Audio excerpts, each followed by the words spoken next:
Muy buenas noches. Bienvenidos nuevamente. Esto es Señal Investigativa, una alianza entre Señal Colombia y la revista Raya para contarles lo que otros no investigan. Todos los fines de semana les traemos una nueva historia de interés nacional. Llegamos a sus hogares a través de los medios públicos y de todas las redes sociales de la revista Raya.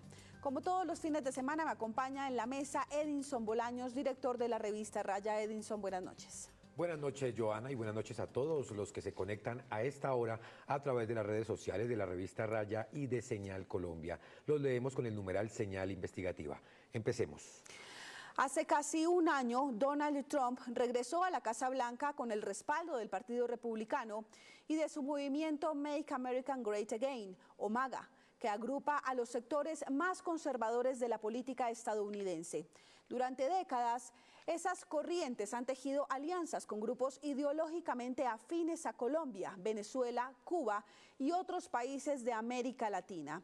Por eso, desde la elección de Trump el año pasado, las fuerzas políticas más retardatarias de la región escalaron a la cúspide del poder de la mano de Trump.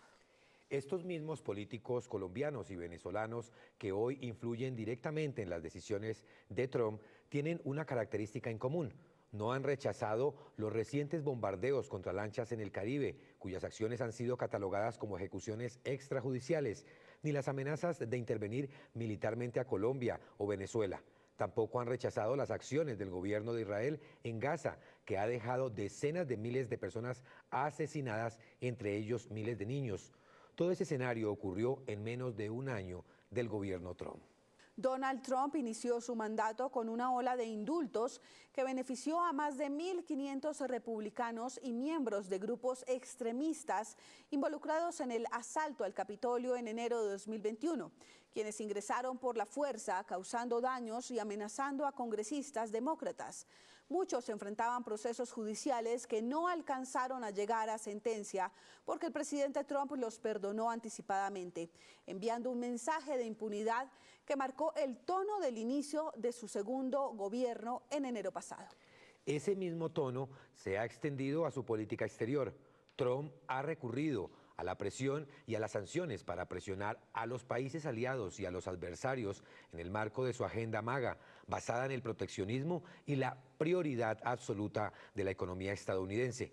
Bajo esa lógica, ha impuesto aranceles sin respetar acuerdos previos, pero lo más grave, como lo veremos en la siguiente historia, es que ha desplegado todo su arsenal de guerra contra países como Colombia y Venezuela en una supuesta guerra contra el narcotráfico que parece más una guerra psicológica. Veamos la historia.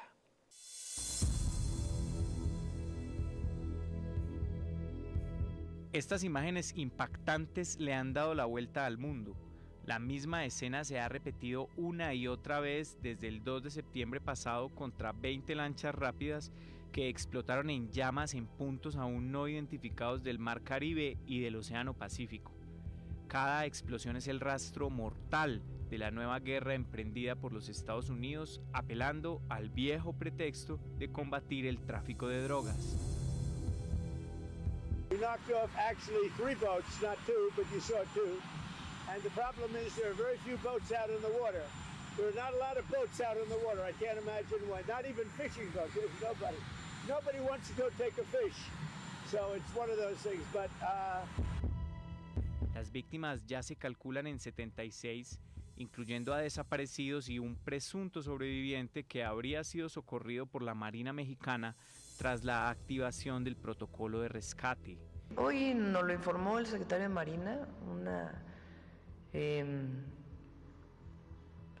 ataque que en aguas internacionales tuvo una embarcación que presuntamente llevaba droga, es en aguas internacionales.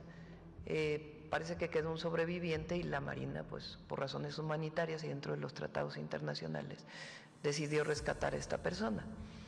Es importante, yo le hice el planteamiento hoy al secretario de Marina y con el secretario de Relaciones Exteriores, pues que estos temas se vean en una mesa, ¿no? Porque como ustedes saben, nosotros queremos que se cumplan todos los tratados internacionales y que pues nosotros no estamos de acuerdo con estos ataques como se dan.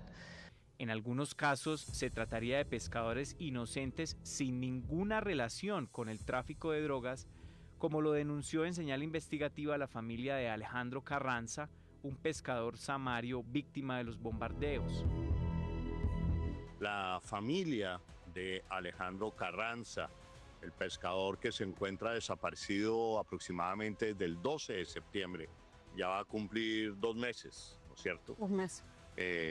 Desde el 14 de septiembre va a cumplir 2 meses desaparecido, pero todo indica, los indicios, lo que dicen sus conocidos, es que Alejandro Carranza, pescador, sería una de las personas que murió en estos ataques de ejecuciones extrajudiciales, como las ha conocido y denunciado el mundo por parte del gobierno Trump en aguas del Caribe colombiano.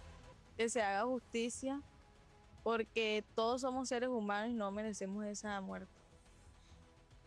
Y que se ponga la mano en el corazón, porque así como ellos son seres humanos, también podemos, y nos duele.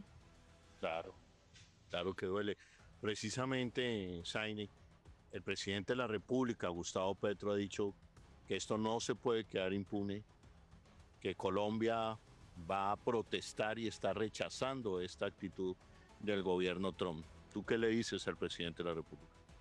Que haga justicia, que solamente no son Negel, que hay, como pueden ver también en redes, que bueno, yo que ando metida en TikTok y eso, salen muchas lanchas que, o sea, en verdad son demasiadas personas que han muerto y que no es la manera. Cójanlo, manden un rescate, una lancha para ver si es lo que ellos en verdad dicen que llevan. Pero las bombas fueron solo la antesala de un poderoso despliegue militar en el Caribe aún en marcha y que, según expertos en geopolítica como Pepe Escobar, tiene como verdadero propósito amedrentar a varias naciones soberanas de la región para quedarse con sus recursos. Por supuesto, no hay evidencia porque Venezuela no es un narcoestado. Primero que nada, las drogas no vienen de Venezuela, vienen de Colombia y de México. Esto no tiene nada que ver con Venezuela. Así que no solo sería un ataque completamente no provocado, sino que estaría basado en menos que 0 pruebas. En la mira están México, Colombia y Venezuela, países a los que Donald Trump y otros políticos norteamericanos de extrema derecha han amenazado reiteradamente en discursos y declaraciones públicas desde que el presidente republicano volvió a la Casa Blanca en enero de este año. Y estoy deteniendo todos los pagos a Colombia, porque no tiene nada que ver con combatir las drogas. De hecho, incluso cuando tenían mejores presidentes que el que tienen ahora, también era así. Así es como ganan mucho dinero, con las drogas. Colombia está fuera de control y ahora tienen al peor presidente que han tenido. Es un lunático con muchos problemas mentales. La avanzada militar gringa en el Caribe tiene nombre de película de vaqueros. Se denomina Lanza del Sur y, según declaraciones del secretario de guerra de ese país, Pete Hegseth, ya se incorporó a la ofensiva al mayor y más importante portaaviones de guerra de los Estados Unidos, el U.S. Gerald Ford. El presidente, obviamente acompañado por el secretario Pete Hegseth, quien también hizo eco de esas palabras, aseguran que ellos van a continuar persiguiendo a estas personas que insistan en querer traer droga a territorio norteamericano y que las van a matar. Palabras textuales del presidente y también del secretario Hegseth. Se ha contentado con bombardear pequeños barcos indefensos, sino que ahora también amenaza con atacar puntos en tierra en Venezuela, Colombia y México, siempre con el pretexto de golpear a los carteles de la droga, que fueron designados como organizaciones terroristas al comienzo de su administración. Esta retórica agresiva y belicista está enmarcada en lo que se conoce como la guerra psicológica. No es algo nuevo, sino que hace parte de la estrategia de Donald Trump durante sus 2 presidencias, pues hay antecedentes conocidos de cómo el mandatario norteamericano primero amenaza, presiona y algunas veces golpea, para luego buscar negociaciones ventajosas y favorables a sus intereses. Esta noche puedo informar al mundo que los ataques han sido un éxito militar espectacular. Las instalaciones de enriquecimiento nuclear de Irán han sido completa y totalmente destruidas. Un ejemplo reciente de tal estrategia ocurrió en el Medio Oriente durante la Guerra de los 12 días, la confrontación originada después de que el 13 de junio de este año Israel atacara sin justificación a Irán, asesinando a varios de los científicos de su programa nuclear y a la cúpula de la Guardia Revolucionaria, un cuerpo de seguridad de ese país asiático.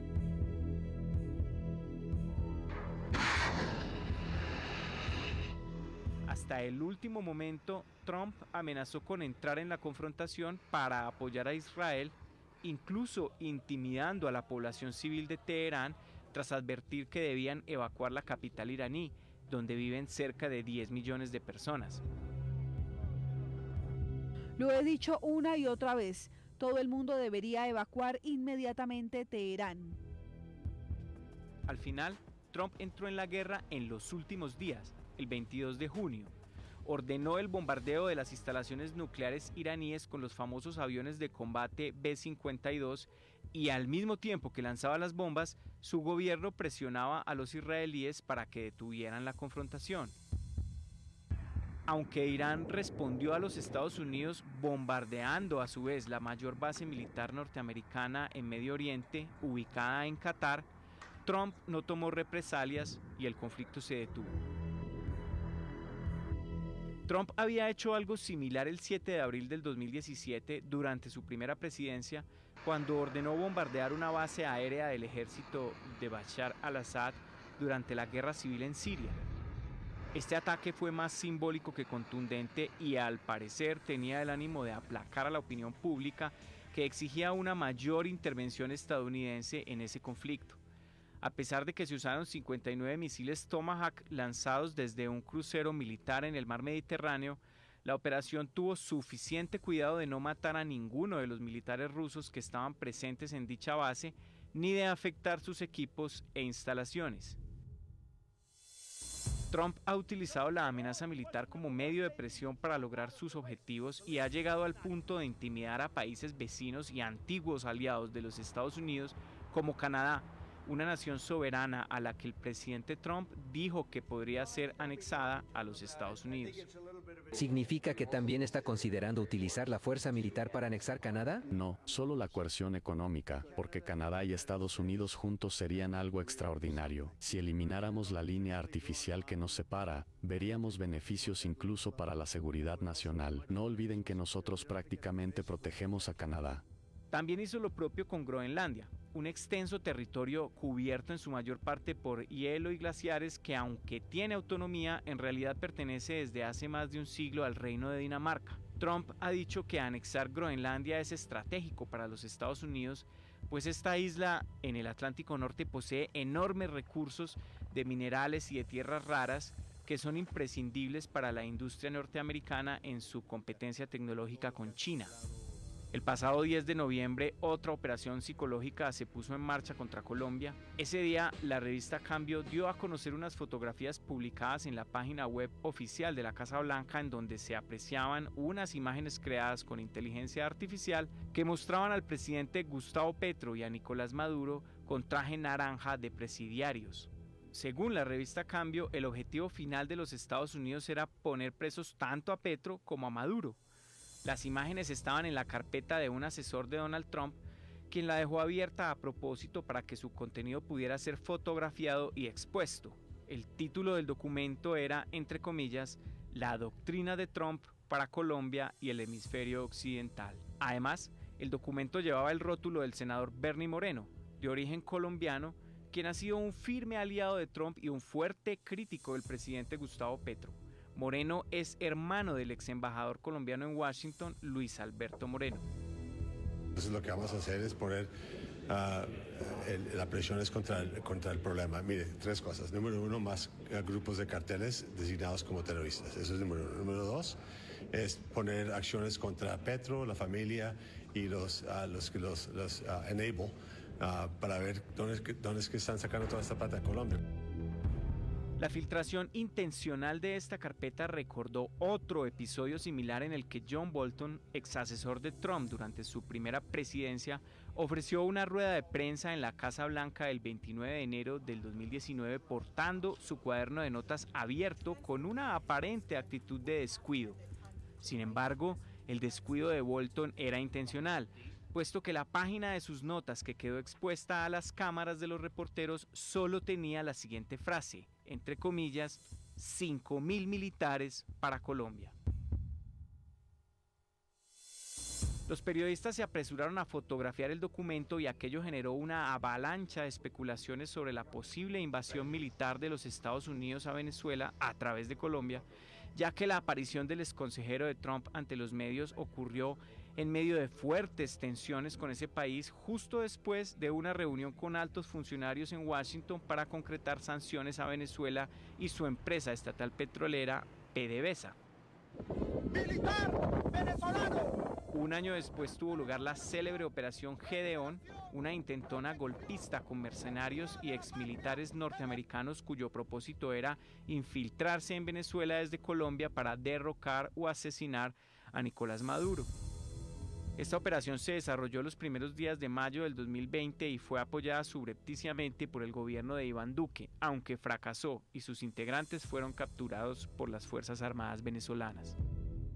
En ambos episodios ocurrió la filtración intencional de las imágenes para darle a entender a la opinión pública que existían planes secretos e intentos de desestabilizar la región. Sin embargo, el golpe principal fue mediático y psicológico. La última amenaza del gobierno Trump ocurrió esta misma semana y consistió en anunciar posibles operaciones y bombardeos terrestres en países de América Latina, en lo que él insiste en llamar una ofensiva para, entre comillas, echar a los narcotraficantes del hemisferio. Y atención a esta información de última hora porque agrava la tensión en la frontera. Tropas de Estados Unidos invaden la playa mexicana después de la amenaza de Donald Trump. Las tropas estadounidenses han invadido una playa de México solo días después de que Donald Trump aparentemente amenazara con bombardear al país. Los incidentes han ocurrido este pasado lunes 17 de noviembre cuando un grupo de contratistas estadounidenses llegó en barco a la playa del noreste de México, la playa de Bagdad, aunque la ubicación exacta aún no ha sido confirmada. Por ahora, esta nueva amenaza se ha quedado en palabras, pero abre la posibilidad de agresiones directas de los Estados Unidos dentro del territorio mexicano, venezolano y colombiano, con consecuencias que serían desastrosas e incalculables para nuestros países. El discurso de Donald Trump ha sido tan cambiante que incluso la presencia del portaaviones más grande del mundo en el Caribe amenaza a Venezuela. Pero al mismo tiempo, en los últimos días, el presidente Donald Trump ha dicho que es posible dialogar con el presidente de Venezuela, Nicolás Maduro. Vamos así a una primera pausa institucional, pero al regreso esperen cómo el gobierno de Donald Trump está perdiendo fuerza al interior de su país.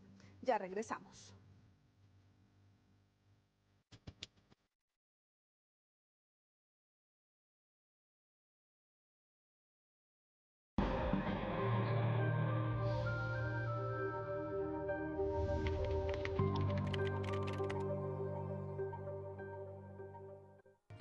Estás viendo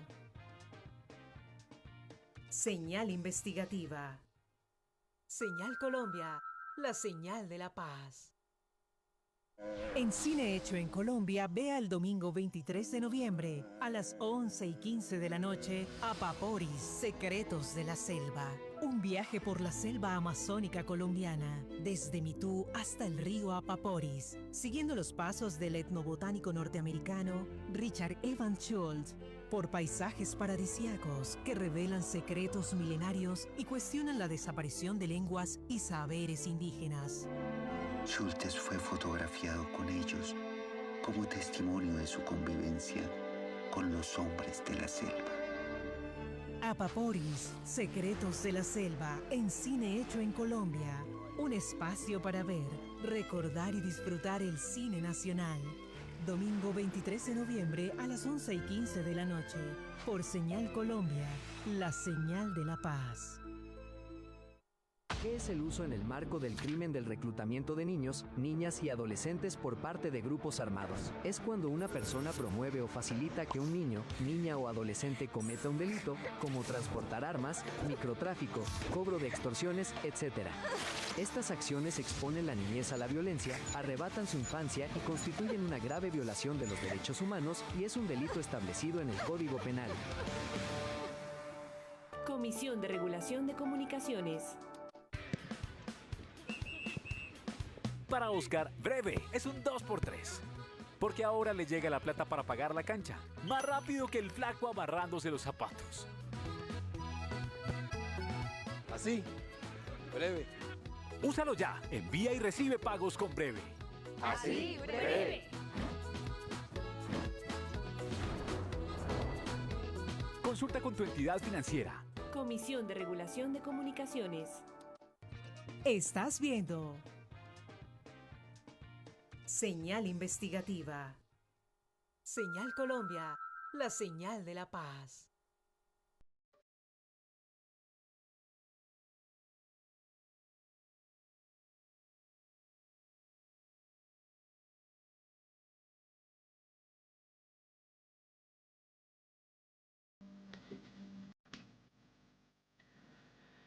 Gracias por continuar con nosotros en Señal Investigativa. Hoy estamos analizando la doctrina de Donald Trump, una guerra psicológica de la derecha de Estados Unidos contra América Latina.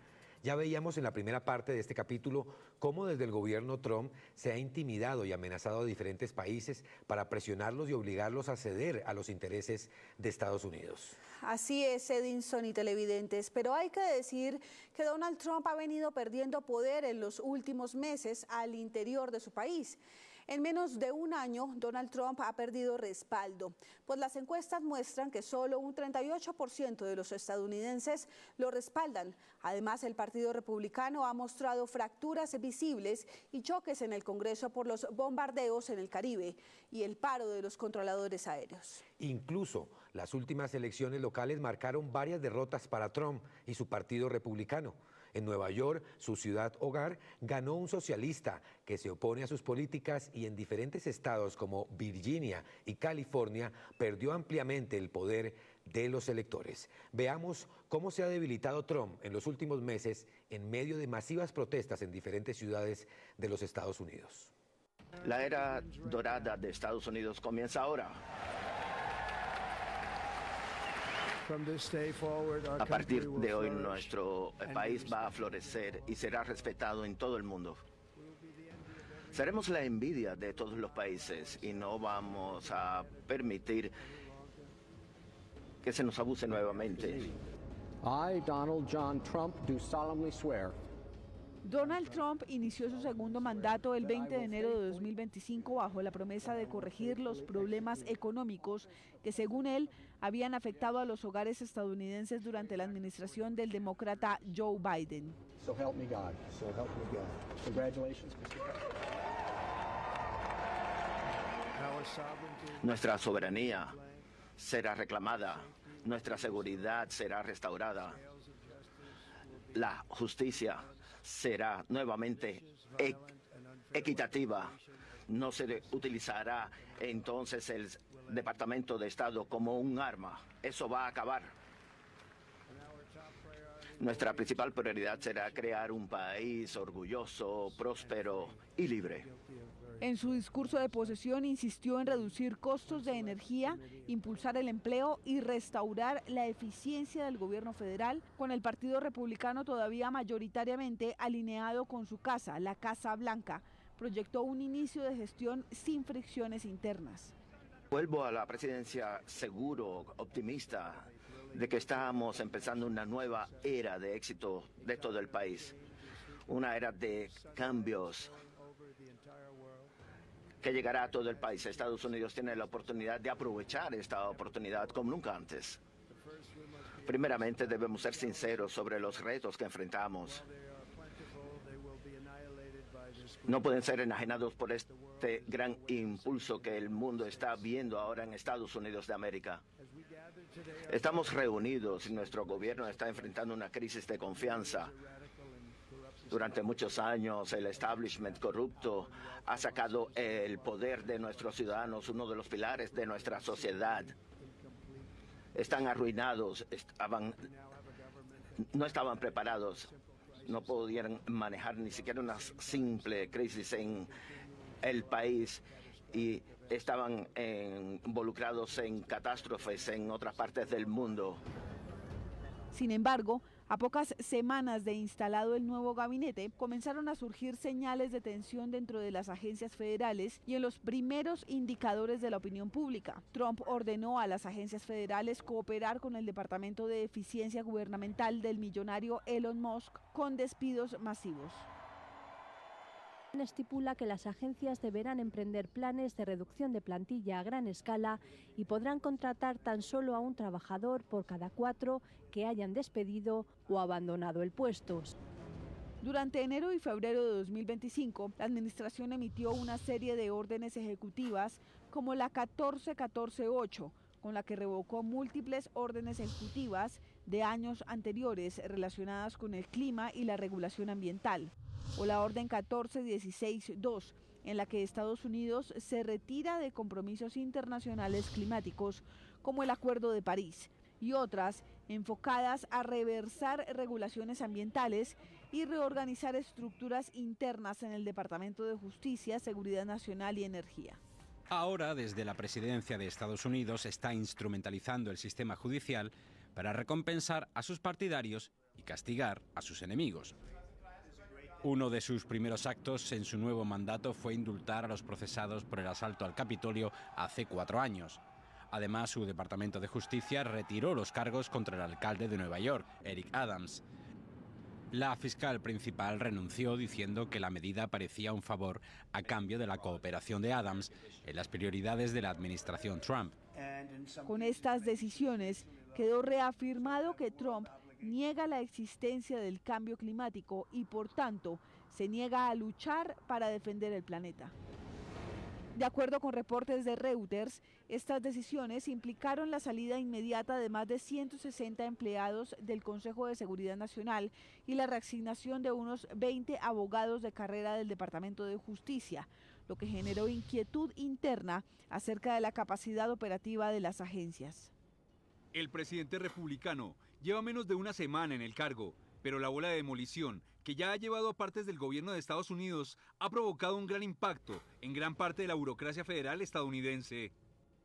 Los despidos son una de las primeras señales de que el presidente Donald Trump y sus aliados están buscando cambios inmediatos en cómo se procesan las solicitudes de asilo y quieren cumplir las promesas de despedir a los funcionarios de carrera de la administración que creen puedan ser obstáculos para realizar este trabajo. La Oficina de Administración de Personal del gobierno de Trump mandó un memorando que exige que todo el personal federal contratado para implementar el programa de diversidad, equidad e inclusión sea puesto en licencia pagada para que las agencias desarrollen planes para despedirlos. Y tienen hasta mañana a las 5 de la tarde, cuando también van a eliminar las páginas web que lo promueven. En paralelo, sindicatos de empleados federales advirtieron que los planes de despidos acelerados, respaldados por nuevas directrices publicadas en abril y junio, podían erosionar la estabilidad del servicio civil. Un análisis de la agencia AP News señaló que cientos de empleados temían que la reducción de personal afectara procesos esenciales, especialmente en áreas técnicas y jurídicas. La administración respondió que se trataba de medidas necesarias para modernizar el gobierno, pero la tensión quedó registrada en comunicados oficiales y declaraciones ante la prensa. Hoja informativa. El presidente Donald Trump trabaja para transformar la fuerza laboral federal de Estados Unidos. El presidente Donald Trump está comprometido a reducir el tamaño y el alcance del gobierno federal. Hacia marzo de 2025, las primeras encuestas nacionales empezaron a mostrar un cambio significativo en la opinión pública. Datos recopilados por AP-NORC, publicados el 15 de marzo pasado, indicaron que en solo 3 meses de gobierno, la aprobación general de Trump se estancaba y que los votantes independientes empezaban a rechazar sus políticas de gobierno, concluyendo que el país va en una mala dirección. La economía, que había sido el eje principal de la campaña, empezó a convertirse en el foco central del malestar ciudadano. Aunque Trump había prometido reducciones en el costo de energía, las facturas de electricidad comenzaron a aumentar entre febrero y junio de 2025. Un reportaje de The Guardian, basado en datos de la Energy Information Administration, estimó que desde el inicio del mandato el incremento acumulado en las facturas alcanzaba aproximadamente un 11%. La situación afectó especialmente a estados con alta concentración de centros de datos y demanda energética elevada. Informes técnicos divulgados por cadenas en español como Telemundo advirtieron que la expansión acelerada de la infraestructura tecnológica, incluyendo instalaciones para inteligencia artificial, estaba presionando la red eléctrica y contribuyendo al aumento de tarifas. Bueno, quizás se ha dado cuenta que su factura de electricidad no para de subir. ¿A qué se debe? Bueno, hay varios factores y tal vez uno de ellos le sorprenda, pero vamos a verlo. El precio residencial aumentó un 7% solo en el último año. Y si miramos 5 años atrás, hoy estamos pagando un 32% más. La Casa Blanca intentó atribuir el incremento a factores globales. Un informe del Joint Economic Committee del Senado estimó que el hogar promedio pagaba alrededor de $100 adicionales al año en electricidad respecto al inicio del segundo mandato. El comité proyecta que los costos anuales de electricidad serán al menos de un 5% más altos que el año pasado en 37 estados. En promedio, el comité proyecta que los hogares estadounidenses pagarán aproximadamente $100 adicionales por hogar en costos de electricidad este año.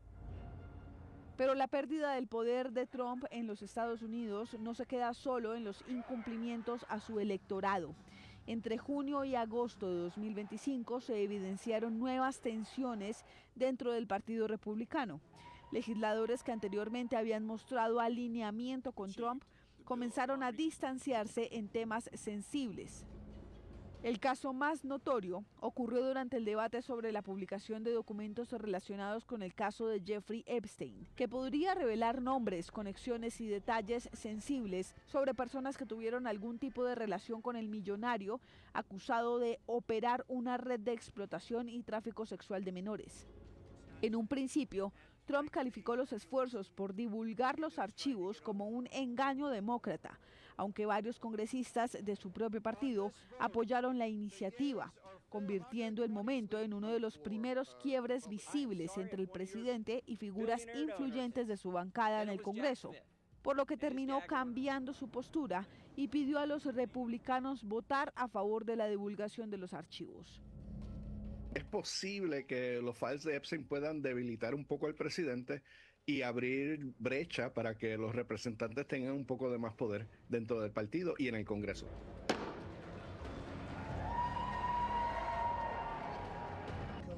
Adicionalmente, la confrontación pública entre Trump y la congresista aliada suya, Marjorie Taylor, registrada en noviembre de 2025, reflejó una fragmentación dentro del ala más dura del partido. La disputa quedó documentada tanto en redes sociales como en transmisiones de medios nacionales. El presidente Trump acaba de atacarme y mintió sobre mí. Yo no lo he llamado en absoluto, pero sí envié esos mensajes de texto hoy. Al parecer, eso fue lo que lo sacó de quicio, los archivos de Epstein. Y por supuesto, ahora viene contra mí con fuerza para dar un escarmiento y asustar a los demás republicanos antes de la votación de la próxima semana para divulgar los archivos de Epstein. Los focos de tensión política ya no solo provenían del Congreso y las encuestas, sino también de decisiones ejecutivas que generaron choques institucionales. Uno de ellos ocurrió cuando la Casa Blanca solicitó autorización para realizar bombardeos en el Caribe, argumentando la presencia de amenazas regionales vinculadas a organizaciones criminales. La propuesta fue negativa por algunos parlamentarios, como el demócrata Jack Reed de Rhode Island, citado por Reuters. Utilizar el ejército estadounidense para realizar ataques sin control en el Caribe corre el riesgo de desestabilizar la región, provocar confrontación con gobiernos vecinos y arrastrar a nuestras fuerzas a otro conflicto abierto sin una misión clara ni estrategia de salida. por la toma de decisiones impulsiva de un hombre. Otras fuentes legislativas citadas en reportes de Reuters y cadenas locales estadounidenses indicaron que los demócratas votaron en bloque para rechazar la autorización, mientras un grupo de republicanos moderados se sumó a la negativa, argumentando que la administración no había presentado pruebas suficientes que justificaran el uso de la fuerza. Paralelamente, el país enfrentó el paro nacional de controladores aéreos, que estalló luego de meses de negociaciones fallidas con la Administración Federal de Aviación. El sindicato había advertido reiteradamente que los salarios se habían quedado rezagados respecto al aumento del costo de vida y que el estrés laboral alcanzaba niveles insostenibles. La reacción de la Casa Blanca exacerbó la tensión. En vez de buscar una mediación inmediata, Trump criticó públicamente al sindicato y amenazó con despidos masivos si los controladores no retornaban a sus puestos. A esa crisis se sumó un escándalo que se propagó rápidamente por redes sociales y medios tradicionales. La difusión de un video generado con inteligencia artificial en el que Donald Trump aparecía desde un avión militar arrojando desechos sobre una multitud. El gesto fue interpretado como una burla hacia la población, especialmente en un momento de tensión económica y laboral.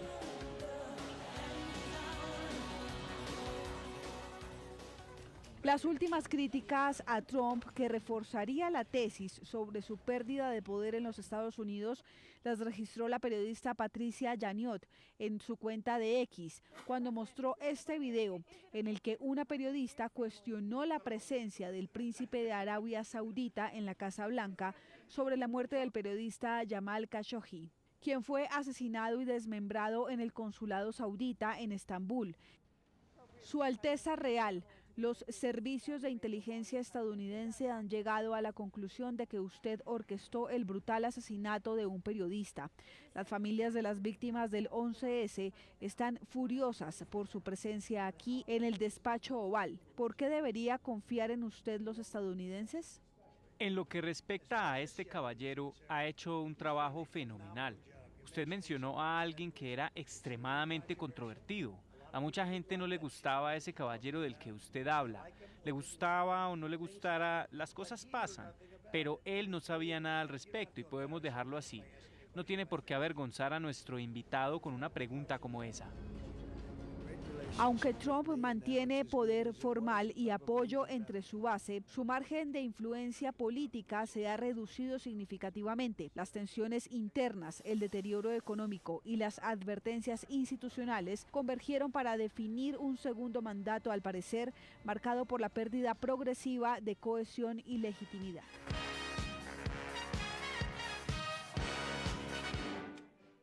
Vamos así a una segunda pausa institucional, pero al regreso esperen entrevista exclusiva con el sociólogo y geopolítico argentino Atilio Borón. Ya regresamos.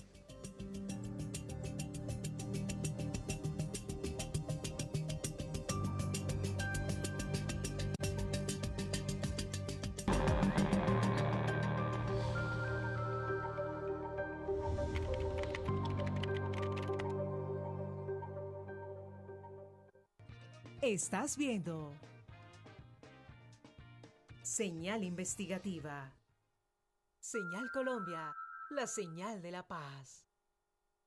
¿Alguna vez se han preguntado quiénes cuidan su voto? Marta, que verifica el proceso con el mismo compromiso con el que realiza su trabajo todos los días. Está Edgar, que conoce el valor del esfuerzo y hoy se asegura de que cada voz sea escuchada.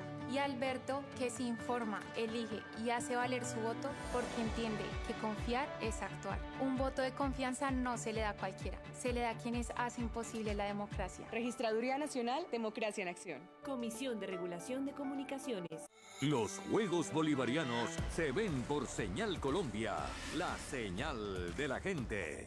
Del 22 de noviembre al 7 de diciembre desde Lima, Perú.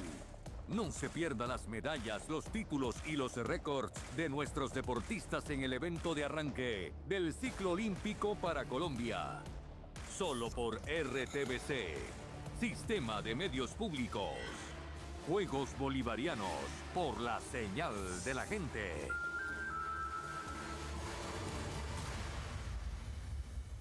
Mi nombre es Tony García y soy un joven de Ciencia para la Paz y tengo un desarrollo tecnológico que es un marketplace en la cual cogemos los productos locales y los transformamos y los llevamos a nivel internacional. Gracias al Ministerio de Ciencia pudimos plantear esas ideas, esos conocimientos y nos ayudó a concretar este gran proyecto.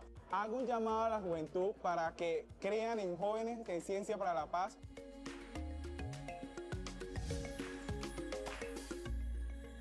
Comisión de Regulación de Comunicaciones.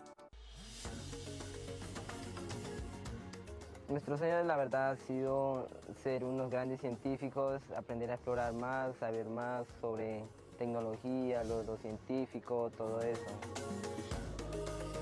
Con este laboratorio vamos a poder investigar muchos proyectos, cosas avanzadas, nuevas.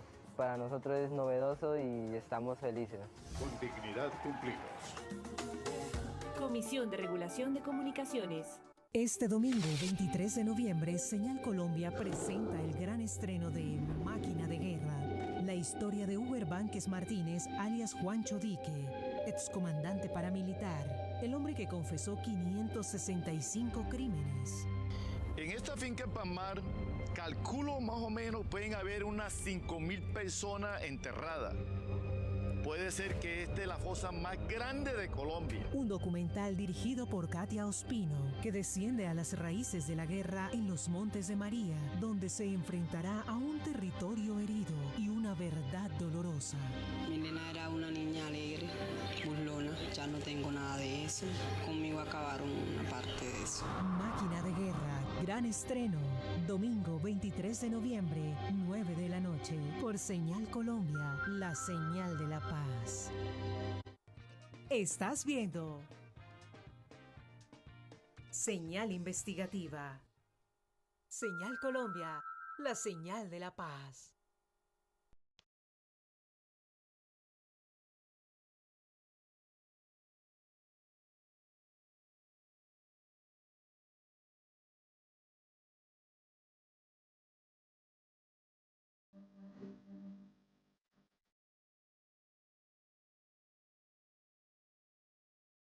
Gracias por continuar con Señal Investigativa. Hoy con la doctrina Trump, la guerra psicológica contra Colombia y Venezuela. ¿Qué hay detrás de tantas amenazas y agresiones?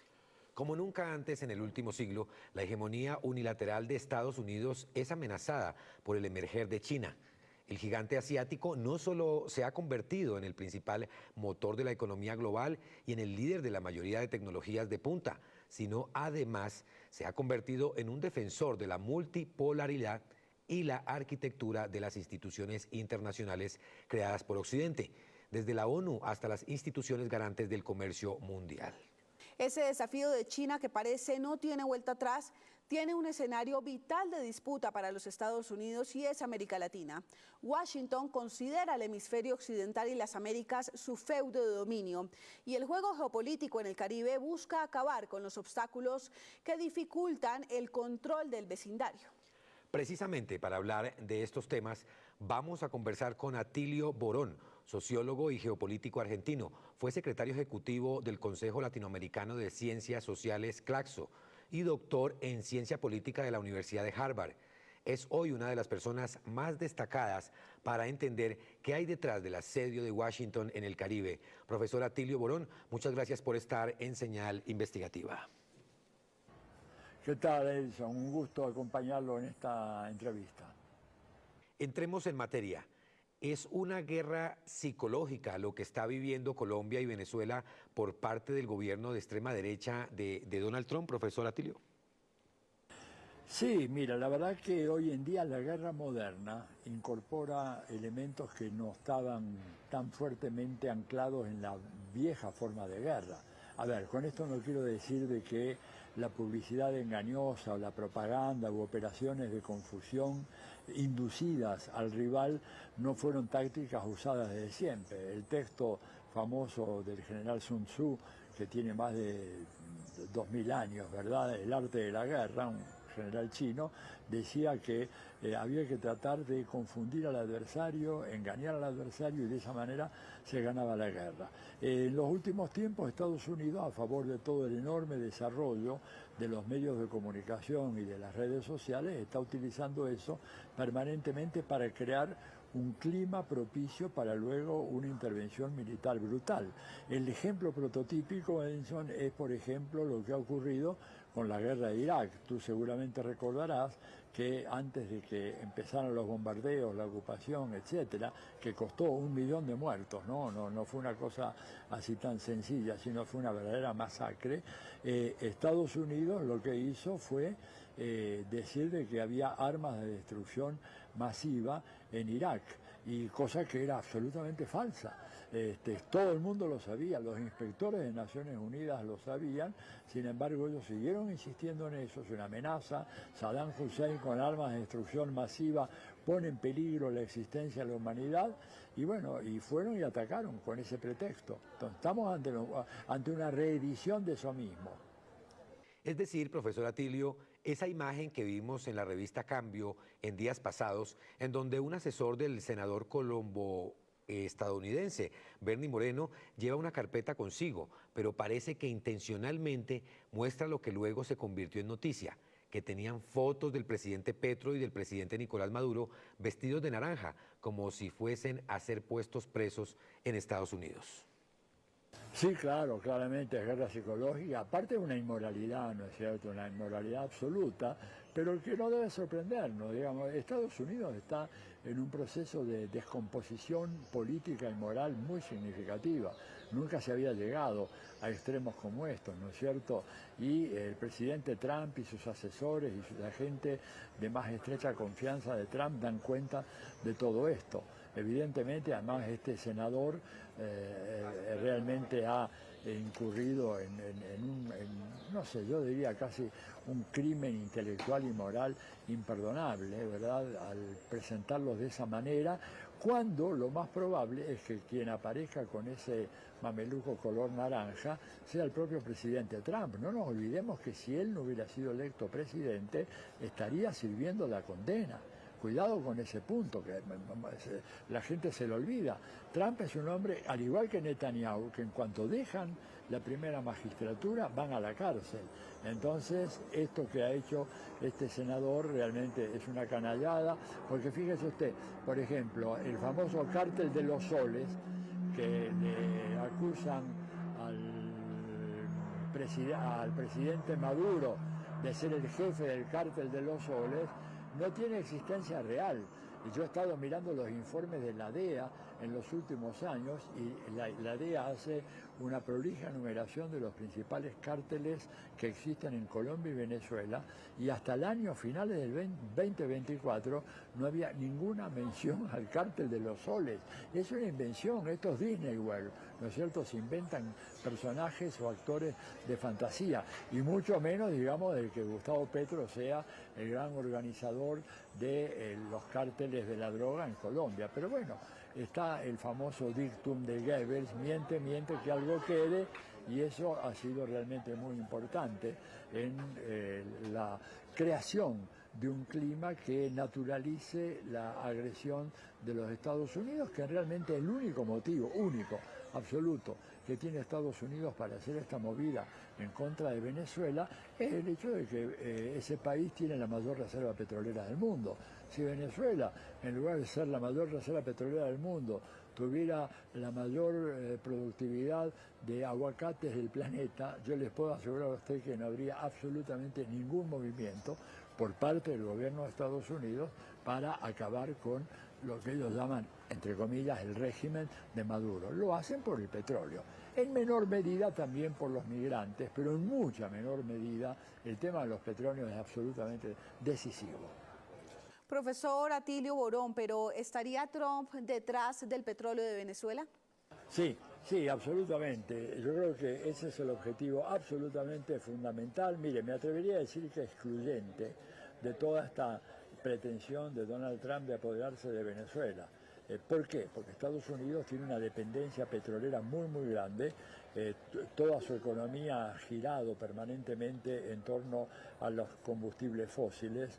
Él se ha resistido y ha sido un negacionista del tema del cambio climático y no ha hecho inversiones significativas en energías renovables, y el resultado es que Estados Unidos se encuentra que en un horizonte que por supuesto no es inmediato, es de largo plazo, pongámosle 30, 40 años, bueno, el petróleo va a ser muy escaso en el mundo, y lo que Estados Unidos quiere asegurarse con fines de supremacía militar es ser la única potencia que tiene petróleo en el mundo, con la cual sometería a todas las demás. Esta es la idea de un plan de dominación mundial que Estados Unidos tiene, como lo ha dicho el profesor Noam Chomsky en más de una ocasión, y para eso apoderarse de la mayor reserva de petróleo del mundo, y también tener capacidad para apoderarse o asociarse a Arabia Saudita, que tiene la segunda, le daría a los Estados Unidos una supremacía enorme. ¿Por qué? Porque podría mover sus aviones, sus buques de guerra, sus transportes terrestre militar, cosa que otros países no podrían hacer, con lo cual quedarían a merced de esta superpotencia que tiene el material exclusivo, ¿verdad?, en ese momento, a partir de esta idea de que el petróleo es un bien que se va a acabar, tarde o temprano, pero se va a acabar. Y tienen además la reserva de Venezuela, que es la más grande del mundo, a 4 días de navegación del puerto de Houston, que es el lugar donde confluyen todas las importaciones de petróleo que se hacen desde los Estados Unidos. Para que usted vea, el petróleo que viene de Oriente Medio demora un promedio de 35 días en llegar a Houston. El que sale de Venezuela demora apenas 4 días. Entonces, evidentemente, la tentación es muy grande. Profesor Atilio, quien se encuentra en Medellín, ¿cómo analiza la posición de la extrema derecha venezolana y colombiana que apoyan todas estas amenazas y agresiones de Donald Trump contra América Latina? Mire, yo creo que esa oposición en Colombia y en Venezuela es una oposición profundamente antipatriótica, es una oposición que realmente rinde pleitesía al imperio, que están interesados en que países como Colombia o Venezuela se conviertan en los estados 51 y 52 de la Unión Americana, tienen un profundo desprecio por la historia nacional, no creen que un rasgo distintivo de las naciones es su propia historia, no sé, las luchas que se libraron para lograr la independencia, la autodeterminación, y por lo tanto se hacen cómplices de actividades que son criminales, porque por ejemplo cuando esta señora María Corina Machado pide reiteradamente que Venezuela sea invadida por tropas de los Estados Unidos, está diciendo vengan, hagan un desastre, maten a las cantidades de gente que sea necesario, pero libérenme de Maduro. Y eso, alguien que hace eso, por ejemplo, en Estados Unidos o en Francia, yo estuve revisando un poco la legislación internacional al respecto, alguien que hace eso, que llama a una invasión a su propio país, es considerado infame traidor a la patria. Y el mejor de los casos consigue una pena de sentencia perpetua, prisión perpetua, pero en otros casos, según las circunstancias, es condenada a pena de muerte. Sin embargo, esta señora Marina Corina Machado anda por todas partes del mundo, inclusive el miserable, indigno Comité Nobel en Noruega le confirió el Premio Nobel de la Paz simplemente para demostrar de que Noruega y su Comité Nobel están absolutamente sincronizados con el mandamás del imperio, que es Donald Trump, y apoyarlo en su cruzada para recuperar Venezuela para los intereses norteamericanos. No van a pasar, pero van a generar un enorme dolor y un enorme sacrificio en nuestros pueblos, en Venezuela y en Colombia y probablemente en varios otros países de la región también. Y finalmente, profesor Atilio, ¿cuál es el mensaje para Colombia y Venezuela ante las constantes amenazas de Donald Trump, que más parece una guerra psicológica para ganar terreno en América Latina? Bueno, mire, yo creo que no sé si estoy en condiciones de darle un mensaje a los pueblos de estos países que yo amo entrañablemente, pero creo que me parece bien que estén plantándose fuertemente ante la vocación imperial de los Estados Unidos. Y en relación a eso creo que hay que decir de que China ha mandado algunas señales muy interesantes de apoyo al gobierno de Maduro y estar en contra de la intervención militar, pero creo que con eso no basta. China es la próxima víctima de la agresividad de los Estados Unidos. Si Estados Unidos se sale con la suya, invadiendo Venezuela, bombardeando Venezuela o declarando la guerra a Venezuela, la próxima en sufrir las consecuencias de esta agresividad del imperio va a ser China. O sea que lo que yo le he recomendado a las autoridades de ese país es que ellos, como medida preventiva, deben desplazar parte de la flota de mar de China hacia las inmediaciones de la isla de Taiwán, como una manera de dar a entender de que ellos no se van a quedar de brazos cruzados ante una situación como la que se está viviendo hoy en el Caribe. Y por lo tanto, en la medida en que ellos hagan eso, se van a evitar no solamente que se produzca una tragedia en Venezuela, sino la próxima en sufrir las consecuencias de esta agresividad del imperio va a ser China. O sea que lo que yo le he recomendado a las autoridades de ese país es que ellos, como medida preventiva, deben desplazar parte de la flota de mar de China hacia las inmediaciones de la isla de Taiwán, como una manera de dar a entender de que ellos no se van a quedar de brazos cruzados ante una situación como la que se está viviendo hoy en el Caribe. Y por lo tanto, en la medida en que ellos hagan eso, se van a evitar no solamente que se produzca una tragedia en Venezuela, sino que van a evitar que Estados Unidos sea el que ante la pasividad china se lance con toda su fuerza a atacar a China. Ya ven las declaraciones de la premier japonesa, que ha sido realmente una sorpresa muy desagradable en la arena internacional, rompiendo una larga tradición de amistad entre Japón y la China y planteando de una manera absolutamente desaforada que si Taiwán corre peligro, Japón iría a ayudar a Taiwán. Digamos, esta cosa no se veía desde los tiempos anteriores a la Segunda Guerra Mundial, para desgracia de Japón, que va a pagar muy cara esa política. Pues esto sería todo. Es el profesor Atilio Borón desde Medellín, Antioquia, donde se desarrolló el conversatorio La ofensiva imperialista de Estados Unidos, Operación Lanza del Sur. Gracias por estar en Señal Investigativa.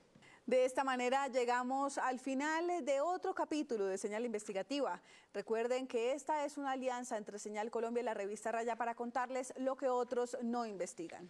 Así es, Joana, pero antes de despedirnos queremos felicitar a nuestro compañero Camilo Alzate de la revista Raya y de este equipo investigativo, quien esta semana recibió el premio más importante de periodismo investigativo, el Premio Nacional de Periodismo Simón Bolívar a la mejor investigación, por un reportaje que se publicó precisamente aquí en Señal Colombia. A él y a todo el equipo de esta casa, mil felicitaciones por este galardón, y ustedes pueden buscar esta investigación precisamente en la revista Raya. Se llama La expansión paramilitar del Clan del Golfo. Los esperamos el próximo domingo con otra historia en profundidad. Feliz inicio de semana para todos.